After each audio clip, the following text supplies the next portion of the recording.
I'm here today with Judith Orloff, and I'm so excited to welcome her to the Highly Sensitive Parenthood podcast. If you have been engaging with the HSP community and research for any length of time, you probably have heard her name before. So I'm going to introduce her and then we'll get going and just chat about a really exciting new book that she has releasing this October 2025. So, Judith Orloff, MD, is a psychiatrist who serves on the UCLA psychiatric clinical faculty, and she is also an empath. She's a New York Times bestselling author of The Genius of Empathy, which was released last year in 2024, and The Empath's Survival Guide, which came out in 2017.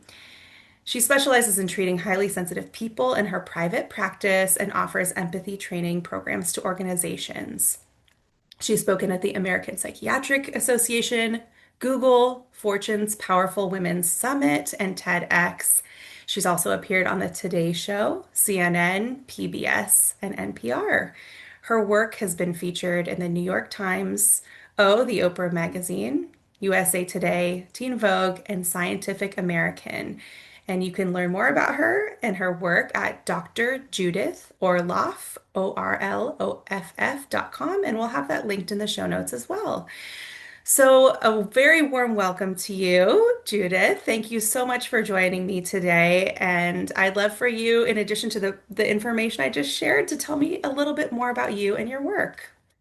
Yeah, so I'm on book tour for my new book, The Highly Sensitive Rabbit, which is a book for highly sensitive parents and children.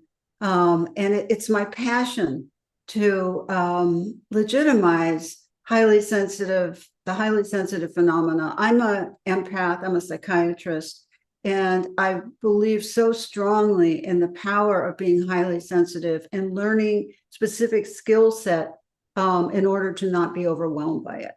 And so the empaths that I treat in my private practice and in my workshops, it's all about learning skills. And I wanted to write a children's book to help the little ones and their parents when they feel shamed by other people, or they feel like they're being called overly sensitive in a derogatory kind of way. Or they're called crybabies, or they don't feel like they belong. 'Cause I experienced all those things growing up. And Mhm. so personally, I know what that's like, the shame that evokes. And this book, The Highly Sensitive Rabbit, is about letting go of shame. And Mm. it's about how to let go of shame, how to embrace your sensitivities, and how to be smart about it, and who to go to with it and who not to go to with it. And so I think we need these instructions, and it just improves life so much when we have them. But so many empaths are without tools. And that's Oh, what I wanted to give people, tools. And I wanted to write the children's book at this point because the children are going to inherit the world. mm. And they're the ones who are going to protect the planet. And they're the ones who are going to have the values that will spread all over. And so these highly sensitive children are very special beings, Mhm. very special beings. And they have their own sets of challenges. And I wanted to make life better for them and their parents with the book. Wow. That's an amazing mission. And I know, in my work, the parents who come to me with highly sensitive kids sometimes are just uncertain how to proceed and they're looking for resources. And so I'm thrilled to add your book when it comes out in August to that list of resources that I share with parents. And I want to highlight something you said too, which was about shame and how, I mean, in the human experience in general, but I think especially for HSPs who, for a variety of reasons, perhaps gender or the culture they grew up in, or just kind of even I think about like the workplace often, like corporate culture and how that can kind of chew up and spit out HSPs, even if they're doing amazing work in those types of settings. And obviously for children, the same holds true, that sometimes the world just isn't necessarily built to honor or hone the skills of highly sensitive people and children. And so to add to this ethos of recognizing high sensitivity as a gift and not just for themselves, but for their families and for the world. And it's such an important message for not just kids, but a lot of adults too. So I do hope, and I plan to recommend this book to adults too. I mean, there's no reason for adults not to read children's books, in my opinion. So really looking forward. I agree. I love, the inner child within, the sensitive child within needs to be taken care of too in adults. And Yes. we need to learn how to really care for that sensitive being and honor him or her, Mm, and take her to places that she likes. How to nurture yourself if you're an overwrought parent, you're a sensitive parent. What do you do then? You mhm. must take time, alone time, to figure it out, even if it's a few minutes, to Yes. decompress, to not be so overstimulated that you're triggerable. Everything triggers Mhm. you, and then you yell at your children, and then you regret yelling at your children. Oh, There's so the shame loop again, right? shame loop. Yeah. Exactly. So how to care for yourself. See, caring for yourself translates into caring for your child. And if you're unhappy all the time, or if you're overwhelmed all the time, or if you're just going from one thing to the next, and you're a highly sensitive parent, and you don't take that time to look at the butterflies, and you don't take the time to walk in the forest, or look at the trees, or just look up, as opposed to horizontal, which is this world, to look up at Mhm. the greater universe and reassert yourself in terms of being a tiny speck in a grand scheme. And so empaths love to have that connection with the universe, Mm. but do not forget about it. And Yes. with the book, she's Aurora is the rabbit. She's the heroine in the book, and she's always looking up at the moon. That's one of her most sacred activities, Mm. is just at night looking up at the moon, and that makes her feel good. Mm. Wow. Yeah, we need it. I think that connecting with nature or a lot of the time for HSPs, it is nature, but having some sort of spiritual practices or solitude practices are just, I will say that's a need. It's not like an extra, it is critical to our well-being and us being the most functional and whole beings that we can be. Yeah. Yes, I agree wholeheartedly. And I just want to clarify to everyone, you probably know this, if not, you need to know this, is that sensitivity is connected to strength. It's not weakness. Yeah. And the stereotype is that sensitive people are weak and they can't handle anything. And Mhm. that's so wrong. Mhm. If your parents told you that, or if your children, and you hear that from your teachers or bullies at school, just know it is not true. Yeah. You are sensitive and strong, and you can develop your strength and have the beautiful dichotomy of those two qualities in you. You don't have to listen to video games and be part of team sports and all of that if you don't like that. You go walk in the woods, go read a book. It's Mhm. beautiful, the wide diversity of humans that we Yes. have here, and the sensitive people. I have a particular love for them because I am one, and I have an interest in others like me, like Mhm. myself, because I felt no one was like me growing up. Yeah. I felt, like I didn't belong anywhere.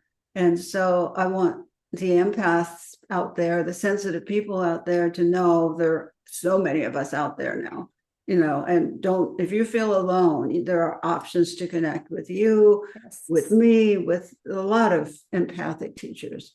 So that Mhm. you can't really do this alone. And I think that's one thing that Aurora, the character in the book, learned, is that when she lost her house, I don't want to give it away, she found solace in other animals who were some of them also different. A javelina, Mhm. some of you might not know what that is, but they're one of my favorite animals. They're in the Sonoran Desert. But the support of other animals, the support of other people saying, you're okay. It's okay to take some time out. It's okay Mhm. to look up at the moon.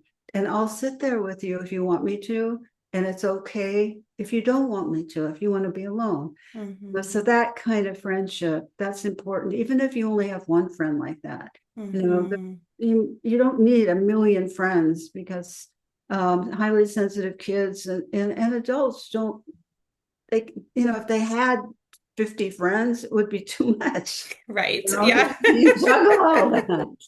Now, like somebody who's not highly sensitive might prefer, the group of friends. And, I've always preferred one-on-one contact or two or three at the most. Hmm. When it gets more than three or four, it's like, it's too much to process. It's, I like connecting to everybody. And Hmm. so the children need to be taught about that, that it's Hmm. okay not to, join the football team. Right. You have to join the football team. You can do what's in sync with you. And I think this book is for educators as well. Yeah. I'd love to see the book get into kindergartens and first grade, and just the beautiful pictures and the message that you're okay. And this is how you can center yourself when you get overwrought, when you're having a Hmm. tantrum. This is what you do. Take a breath, center yourself, take charge of yourself. And when children learn that, not heavy-handed messaging, but just, Right. beautiful, beautiful pictures. And this is what you do, like a few words. I Hmm. like that. I like communicating Yeah. that way. And I think especially for kids, my hope is that, the parents who buy a book like this are their hearts are in the right place. They maybe are on the path of trying to support their children, their highly sensitive children. But there might be kids, for example, in a kindergarten class or in a public library who hear this book or have it read to them who have received very different messaging about their sensitivity and how cool to think that this could be the first time that they are able to see their unique way of being as a strength. Yes, that's so important. And to say, this is me, and there's somebody else like me, and maybe Hmm. there's more people out there like me. And it's just wonderful to connect to other empaths and other sensitive people when you feel like you've been alone and lonely Hmm. and not knowing how to deal with any of it. I think so many children feel that way. And that's where the parenting can come in, even if you're not a highly sensitive parent, to be able to understand the unique temperament of this child and the creative potential there. And maybe the needs are a little bit different. Like sometimes sensitive children, if you're giving a little gathering, they might not like to come down in your gathering, but they might like to sit up on the steps and watch the gathering. So you don't have to feel compelled to make the child come down. That Hmm. child is present and integrating in their own way. And maybe Hmm. another time they'll want to come down, but don't try and change that. It's a, Hmm. it's a unique way of perceiving from Yes. a little bit above. So you learn these little tricks from the book, and you in your life, you learn these little tricks and you'll see your child blossom. Yeah, letting them grow and engage in their own way is so important. Yeah. It's so important that they develop into who they really are. Hmm. Hmm. And if there's bullying that happens, because in the book there's shaming that happens to the rabbit for being sensitive, and it's from her Hmm. family, and they're well-meaning family. They're not a bad family. They just, she has brothers, and she cries too much, or she's too sensitive, that Hmm. kind of thing. It's not malice, but it's not emotional intelligence either. Right. So she might feel that, you might feel that way. So it's important to have the parent, if there's any kind of bullying of a sensitive child, you have to get the parent and the educators together immediately. You have to enlist, that team approach. You cannot let it go. Yes. So Yes. you I have agree to, with you. yeah. I would love to hear you talk a little bit more. You've been sharing a little bit about sensitive children, but what are some of the challenges that they may face, but also what are some of the strengths and the gifts that they bring to the world and to their loved ones? Sensitive children have great empathy.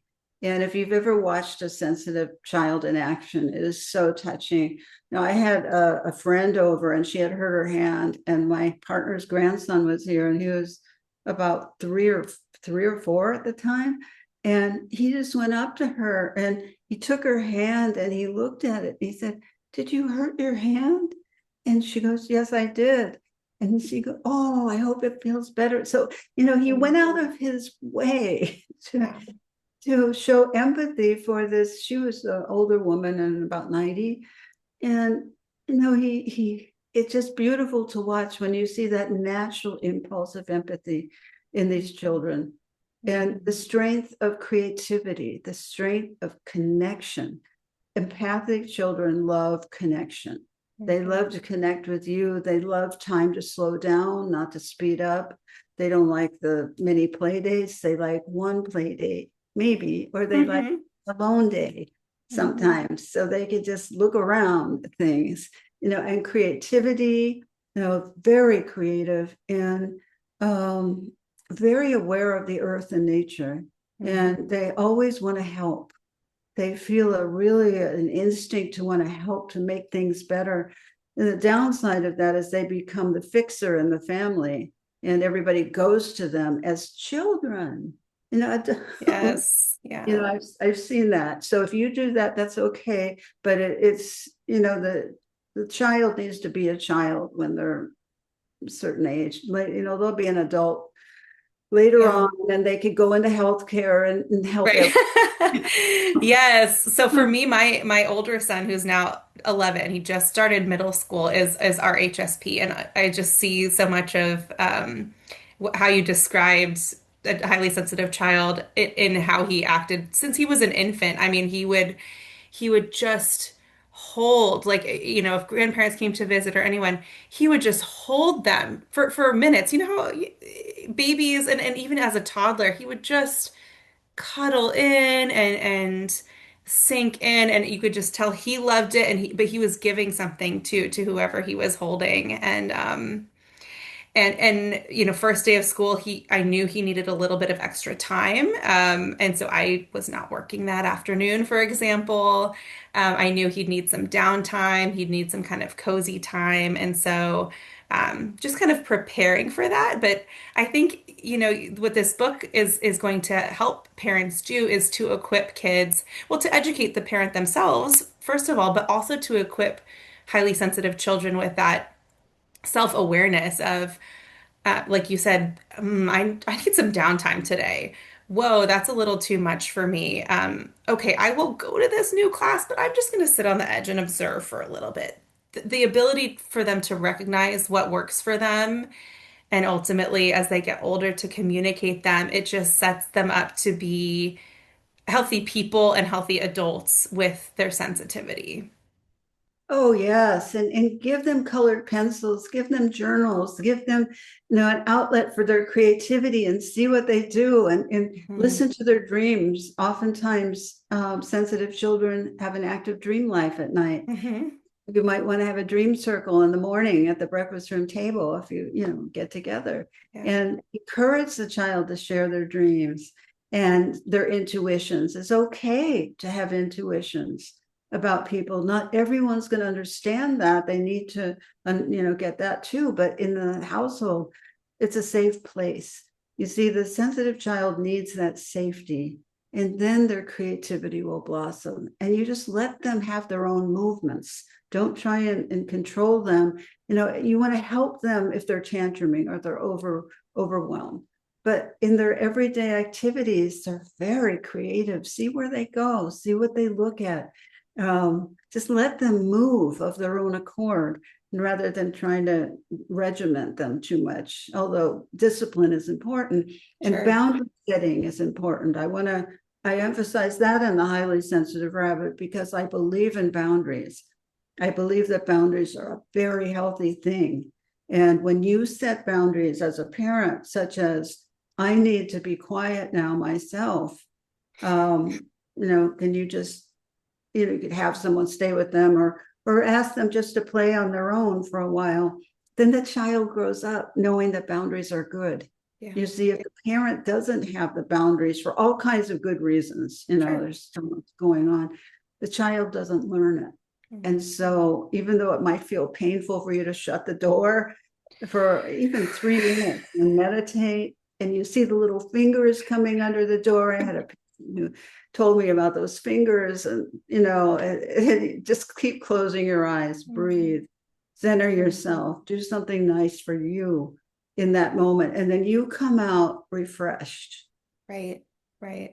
and that's Uh, good with a child. I'm so glad that you said that because I work with highly sensitive parents. That was my initial kind of passion in starting my business. And then also introduced resources for children who are highly sensitive and parents who wanted to understand them. But that's, I would say, the number one thing that I see parents struggle with is that guilt over taking time for themselves, and guilt over setting boundaries with their children sometimes too, especially if their child is also highly sensitive and the parent is as well. Um, and and yet it just works wonders when we can have that alone time that we need. And I think to see it as a way to model even to young children, even to like toddler age children, if we communicate it in a sense like, hey, mommy needs a little bit of quiet time, or daddy needs to go on a walk by myself for a few minutes. That's going to help my body to feel better, or it's going to help my mind to quiet down pretty soon. And I saw this with my HSP child, when he was, I would say, preschool age even.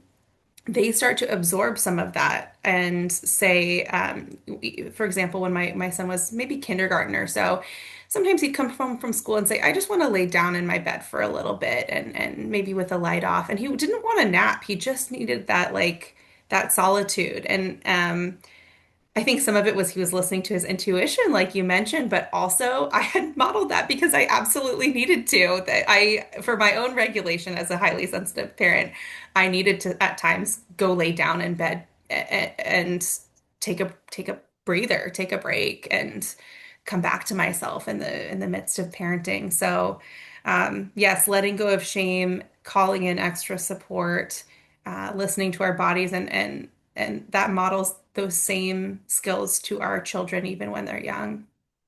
Mm-hmm. All of that. And I love how happy all this makes you. When you talk setting boundaries, you're glowing and happy. That's wonderful because you know the liberation that comes from that. Yeah. I don't know what I would do without boundaries. If I wasn't good at setting boundaries, as I'm with a lot of people, I teach a lot. I go out in the public, and I need to have the boundaries to recenter myself and to calm down if things are going too fast. So Hmm. it's a tool that you learn as highly sensitive parents, and the children, they learn it as they get older. They have to deal maybe with some bullies at school or some well-meaning people who use shaming vocabulary, Right. and they just have to be educated. They don't know better.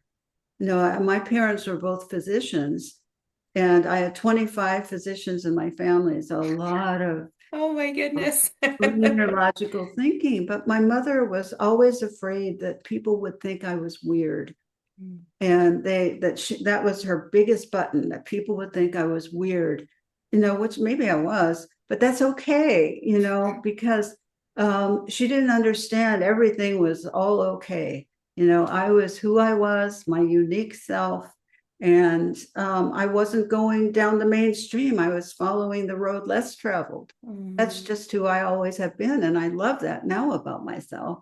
But as a child, it's hard to figure it all out when you don't have a grandmother or a friend saying, honey, or a wonderful mother like you saying, honey, you're sensitive and this is good. And the world sometimes is coarse and they might not understand that, Mhm. but you are fine. You Right. are, so to give that message, no, I didn't have that message. Mm. So I grew up believing there was something wrong with me. And so Mhm. my healing path has been realizing there's something right with me, and to really nurture and grow my intuition and my empathy, as well as my linear mind. As a psychiatrist, I use my linear mind all the time, Mhm. but it's just a time and place for both. Yes. Yeah. And I think HSPs are sort of uniquely, it's one of our gifts, I think, that we can integrate that so well. We tend to be pretty conscientious as kids and adults, observant. And so that more linear, concrete thinking, organization, usually we're decent at it, if not great. And then we have this intuitive and almost like I talk about HSP sometimes as being like mediators and peacemakers, which is sometimes what we need to set the boundaries around. Like you mentioned, not stepping into that role constantly, but we have a gift of being able to see things clearly, even very complex things clearly, and coming up with more concrete solutions. And so I'm not sure if you get into that quite yet in a children's book, but I would love to hear more about the highly sensitive rabbit, your book, and how might it help children to embrace the gifts of sensitivity? Oh, because they can like themselves and they could feel I'm okay and they could feel I'm more than okay. I have these abilities and I want to develop them, and just to be proud of themselves and to be able, as they grow up, to share their gifts with the world and whatever career or if they're, whatever they go into, to bring in their sensitivities. I mean, I think the world is teetering at this point, and we need the love. We need the sensitivities. We don't need the coarse, harsh, violent, aggressive approach. That I don't think is going to go very far. The humanity has done it forever, but the sensitive children present a different option for the Mhm. world. Mhm. There's this saying in the Bible, the meek will inherit the earth. Meek isn't exactly the right word, but the sentiment was that the sensitive, loving people will inherit the earth. Mhm. And that's what these children represent. And that's why I wrote this children's book, so that they can come into their sensitivities with pride and with happiness and realize that some of the world can accept who they are, which is, part of being a hero. It's just part of, whenever, and having courage in the world to be who you are, your Mhm. unique and special self. And Mhm. that's what I want to get across to them, even if they're not like, the hordes of people. Maybe they're a little different than the hordes, or all have the headphones on and blocking everything out. Mhm. But the sensitive person, you let them alone for a little while, they'll wander off to a forest, or they'll go to the beach, or they'll look up at the sky, they'll find something really creative to do. Mhm. And so you want to help, I want to help sensitive people come into their unique spirits. That's very important to me, because I know how important it was for me to do that, and what a difference in my life, and how I'm in a field, of medicine, of going through medical school, where, that wasn't valued necessarily. Um, though things have been changing, it wasn't valued. And so to value it and to see in my life with patients, and how it's made a difference all these years to so many people, and all the empaths that write me, and all this, it's just wonderful, to Mhm. see people coming into their own. Mhm. I love that. It's very different than being ashamed of who you are and looking down, or sometimes, unfortunately, the sensitive children, as they grow into the adolescence, if they're so ashamed, they could flip and become the shamers. I've seen that. Yeah. Have you seen that? Yeah, at times, absolutely. And I think on the flip side, if you have a child who sees their sensitivity as a gift, they can spread that message to other children, or they know how to conceptualize who they are in a more positive light. Judith, even hearing you talk just now, I was thinking about how not only are HSPs sort of visionaries, and we have this kind of creative, uh, almost like prophetic, if you will, gifts to offer the world. Um, but we have the ability to connect people, to restore and to kind of rewrite stories. And so I think to introduce this, like you mentioned at the beginning of our conversation, to a younger generation, um, to model the importance of beauty. Like you've talked about the beauty of the illustrations in this book several times, Yes. nature connection, this kind of delicate balance of connecting with other people and solitude and I haven't met an HSP that doesn't have a pretty well self-examined life. And while children may be on the young side to do that, they can surprise you. But rarely are HSPs leading meaningless lives. I mean, I like to think that everyone's life has meaning, of course, but gosh, the HSP parents that I work with and the kids as they grow, um, we live very reflective lives. We want to know ourselves well. We want to know others well. Um, so I guess I'm just tuning the horn of being an HSP a little bit louder here and Mhm. hoping that any parents listening to this or even kids who are listening um, can see themselves in that life's not going to be boring for you. Life's going to be interesting and full of probably twists and turns, but also full of joy and purpose. And that is, I think, one of the biggest gifts of being highly sensitive. Yes, absolutely. And I wanted to write The Highly Sensitive Rabbit to make the book about animals, not, I didn't use humans Mhm. on purpose, because first of all, highly sensitive people love animals. Usually, a lot of times they just love animals, and they can hear something coming from an animal that is harder to hear coming from a human. And this character Aurora, who's the highly sensitive bunny, I want to be a friend to everybody who reads it, all the children who read it. And so if you're feeling bad or you're not unsure, you just turn to a page and connect to her, as she's like you, I'm like you, you're like them. Yeah. Hmm. So we're like-minded, and so you want to have something fun and pretty and to look at, to connect. You could just look at the picture of the bunny and relax and breathe. And I think that's important, to have a cue, to have a book be a friend. I know I love the Velveteen Rabbit, just love the Velveteen Rabbit. And sometimes I sleep with books that I love and put them on my bed Mm-hmm. just so they can be in my sleep realm. And so this you can put on your bed if you're a child and or you're a parent and you want to sleep with it too. That you can, use it as a tool to find yourself and respect yourself and be happy with being sensitive and be open to all the possibilities in your lifeline of how you can express that. Mm. Yeah. Oh, that's lovely. Yeah, it reminds me of I love this book, I Am a Bunny, as a child. It's I very, very have that. simple. Someone just gave me that book, I Am a Bunny. It's Yeah, so cute. it's so sweet. And but it's all about, nature connection and living seasonally. But it's just a bunny just existing. And the images in it are so beautiful. I actually at one point bought a copy of it. I felt bad to cut it up, but it wasn't my original copy and framed bits of it so that I could be reminded of the messages and that feeling that you get, as you mentioned, looking at a picture like that, an image or a character you resonate with, and taking that deep breath and just remembering the feeling that you get when reading that book or imagining yourself in that world. That in of itself is a really powerful thing to do.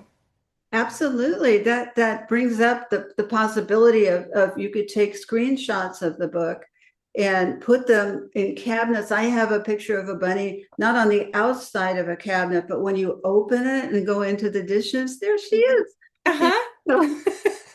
you can make yourself smile that way. So you can take screenshots of a page of the highly sensitive rabbit, one that you like, and put it up somewhere and have Mm, it surprise you. So it could bring you back to yourself. And, empaths like to have fun. They do. Once they can relax, and feel safe in the environment, they love to have fun and play and the most creative play. Hmm. So that's what you want for your child, a child that is looking for creative ways to play and surprises in the house that could make them feel good, and there are challenges, but you don't want to dwell too heavily on the challenges. You want to talk about them one by one when they come up, and in a lighthearted way, give your child an option of what to do in the cases of overwhelm. For instance, setting boundaries. How do you set boundaries with a kid who, is just telling you all their problems and it's making you sad, and you don't necessarily want to hear all those problems. How do you deal with that? How to set a boundary? But then you go on to the pluses. You want to weigh in raising the child, weigh both the pluses and very discerningly bring up the challenges, not overwhelm. You never want to go 1, 2, 3, 4 challenge Hmm. once. Yeah. Never. And You're, usually they're already aware of the challenges. That's the thing about HSPs. They know what's difficult. They know when they've made a mistake even too. And so yeah, even letting them take the lead in that conversation. Well, what was challenging about that for you? And well, I saw you handle it this way, and that seemed like that worked pretty well. So it's that sort of scaffolding we try to do as parents, even if we're not aware of trying to do it. Yeah, we're helping them navigate, because there are some challenges. It is true amidst the many, many strengths and gifts. yes, the many, many strengths. And one thing to be aware of, I know it's coming from your heart, but don't be a helicopter parent with them. Yeah. It'll make them anxious. Uh-huh. They tend to get anxious if you're hovering. So you want to give them their space a little bit. And if you notice you're worried or you're anxious, or some mothers, that I've treated in my private practice over the years, they're psychic, they're intuitive, and I feel like my child's hurt in the play yard. Should I go over there? I feel this, I feel that.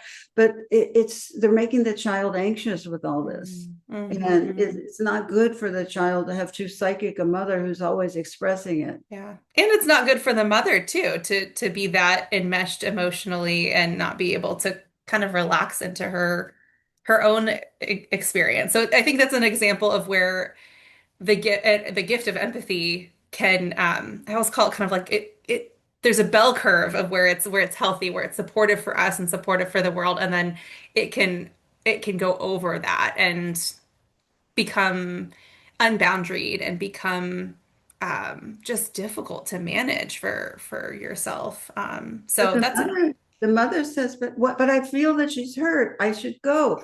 And I said, well, maybe, go once, or call the school and find out if everything's okay, rather than, to the child, are you all right? Are you, and that's going to make a hypochondriac out of your yeah. child, but, you know, I teach empaths and highly sensitive people how to tune into their intuition and know what's accurate. Usually, if there's an emotional overlay, if you're just full of anxiety and you get these flashes all the time, you are overwrought, and you have to tend to center yourself first before you bring the child into it. Hmm. So it's about balance. It's always highly sensitive parents and children finding a balance. If you really feel like something happened to the child, you can go to school and just check it out, but you don't have to be, oh my God, I'm so glad you're all right, when nothing happened. Yeah. So that creates a lot of anxiety in the child, because highly sensitive children often mimic their parents, and they pick up the anxiety and they take it on because they want to try and heal it.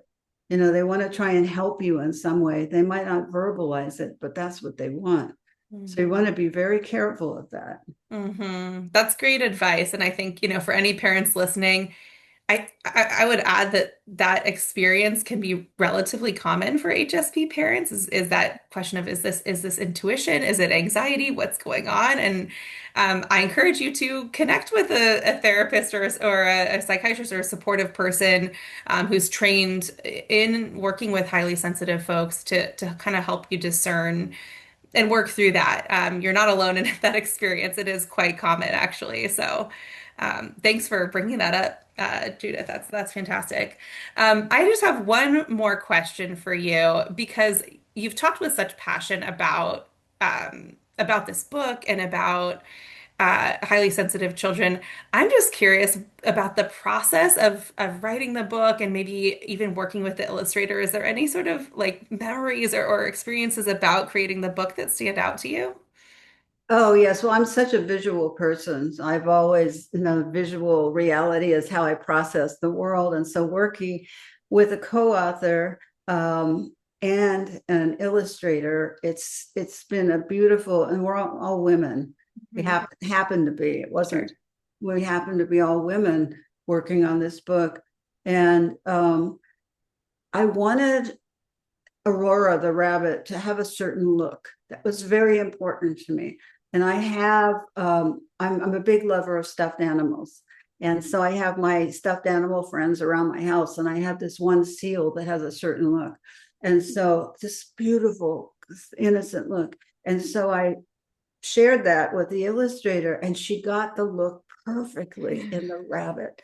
It was very important that it wasn't a cartoon figure, because a lot of children books are cartoon, and I don't like cartoon figures, like personally.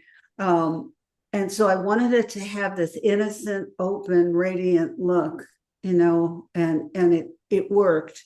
And this illustrator, Katie Tennis, is so talented and loves the animal world so much that in her illustrations, she brought forth the joy of animals. And the animals, we chose the Sonoran Desert as a background. Most children's books are in the forest.